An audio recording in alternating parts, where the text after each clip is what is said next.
6 Minutes English from BBC Learning English. I'm Neil, and I'm Sam. Did you make any New Year resolution this year? The promises that you make yourself to do something positive in the coming year. And now we're in February, it's getting harder to keep promises. Same promises I make every year, Sam, to exercise more and get fit. But I'm too lazy to go running on cold winter mornings. I'd rather stay in bed.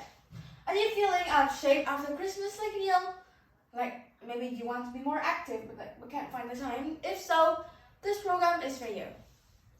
In this lazy person's guide to exercise, we'll be asking what is the least amount of exercises someone can get away with doing while staying in shape. And of course, we'll be learning vocabularies as well. Of course, any exercise is better than none. Structured exercise, activities, or going to fitness class, or doing what is not possible. We'll be hearing small changes you can make that can help as well. Which is good news because fewer and fewer of us are doing what the UK government recommend. 30 minutes of moderate exercise a day. In fact, the government recently downgraded its recommendation because so few Brits were following it. So according to the new government advice, what is the minimum number of steps we should walk every day to stay healthy? Is it A, 5,000 steps, B, 10,000 steps, or C, 20,000 steps? I'll say A, 5,000 steps a day. We'll find out the answer at the end of the program. So, someone else who's interested in how to exercise he can do is BBC Learning Report's Gallagher.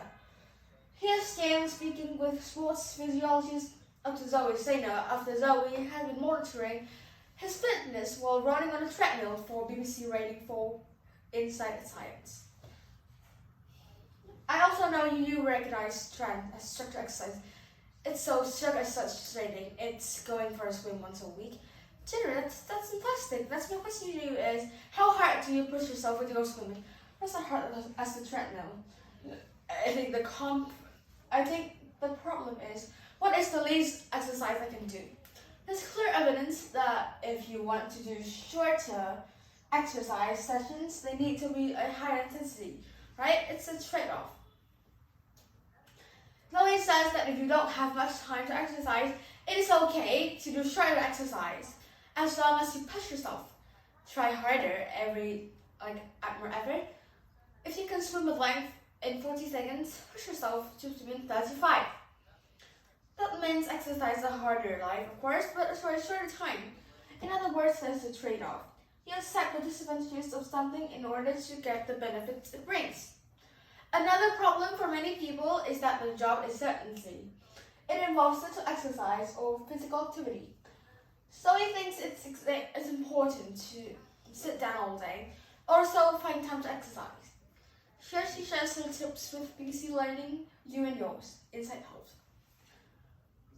Especially people who office jobs are sat down all day, we then look at these events so active travel, and even if it's possible looking farther away, it is exciting. And literally, is that walking faster.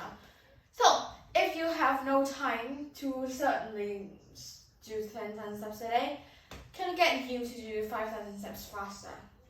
Will we see an improvement on your health? Yes, we will see an improvement on your health, especially over a long period of time. The big focus around short exercise sessions is to get more bang for the buck. Zoe's suggestions for active travel, things like walking from the car or EasyCess instead of the lift, are easy wins. Tasks that are both easy to accomplish or bring better benefits. Easy wins like short but in exercises increase fitness and give you more bang for your buck.